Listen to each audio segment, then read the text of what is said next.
আসসালামু আলাইকুম। আপনারা সকলে জানেন যে কালকে আগামীকাল বাংলাদেশ এবং পাকিস্তানের সাথে যে একটা ম্যাচ ছিল এবং ওই ম্যাচটা বাংলাদেশ ভীষণ ভাবে হেরেছে, খুব লজ্জাজনক হারছিল।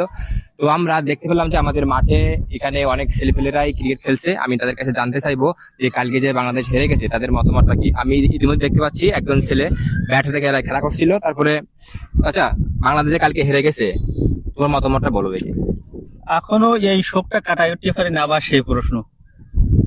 আমাদের এ অঞ্চলে প্রচুর বৃষ্টি হচ্ছে, তারপরেও রাত জেগে খেলাটা দেখছিলাম। আমার ঘের আছে, আমি ঘেরের কাজ করি। আমার ঘেরের এখন বর্তমান অবস্থা ভালো না। ওখানে প্রতিদিন অন্তত 15 জন করে যদি কাজ করে তাহলে আমার 2 থেকে 3 দিন লাগবে। তা যেহেতু বাংলাদেশ টিম 15 সদস্য বিশিষ্ট, আমার 2-3 দিন ওরা যদি কাজ করে দেয়, আমি ওদের কাছে 2-3 দিন কাজ করায় নিতে চাই। ওই ছাড়া ওদের কোনো গতি নেই। এখন ওদের যত খরচ আমি সবকিছু বহন করব, তবে সত্ত্বেও ওদের 2 দিন আমার কাজ করাই দিতে হবে। সম্মানিত দর্শক বিন্দু, আপনারা ইতিমধ্যে একজনের সাক্ষাৎকার দেখলেন, তার মতামতটা শুনলেন। এখন আমি আরেকজনের কাছে শুনবো যে আসলে তার মতামতটা কি, বাংলাদেশ ক্রিকেট হারার পিছনে কি কারণ থাকতে বলে তোমার মনে হয়, কি কারণ আছে এবং তাদের দ্বারা ভবিষ্যতে কি কি হবে আর কি। আমরা আসলে এটা হার মনে করি না, আমরা প্রতিটা হার থেকে শিখি। আমরা শিখতে শিখতে এখন এমন পর্যায়ে দাঁড়িয়েছি যে আমরা চাইলে একটা হার শেখার একাডেমি খুলতে পারি। আর একটা মতামত, বাংলাদেশ ক্রিকেট টিমের নামটা নিয়ে আমার একটু প্রবলেম আছে মনে হয়। এদের নাম যে বাংলাদেশ ক্রিকেট টিম না দিয়ে যদি এমন হতো বাংলাদেশ ক্রিকেট টিম লট অ্যাসোসিয়েশন দেওয়া যেত, কারণ এরা জিতার থেকে হারটাকে বেশি উপভোগ করে। তো সাক্ষাৎকার দেখলেন এবং তাদের মতামত শুনলেন।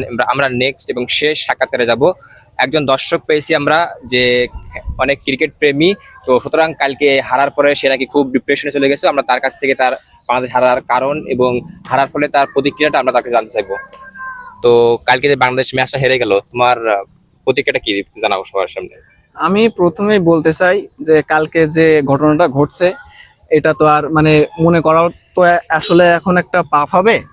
তো আমি বলতে চাই সোশ্যাল মিডিয়ায় যেগুলো হচ্ছে এখন হচ্ছে এই গালিগালাজগুলো একটু মানে অন্যভাবেও দেওয়া যায়। এখন সেটা হচ্ছে চেষ্টা করা যাতে অশ্লীলতা না ছড়ায় ফেসবুকে, এই আর কি।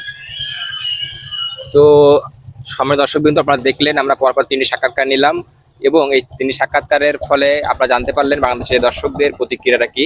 তো আজকে ভিডিও এই পর্যন্তই। তো ভালো থাকবেন, সুস্থ থাকবেন, খুদা হাফেজ, বাই।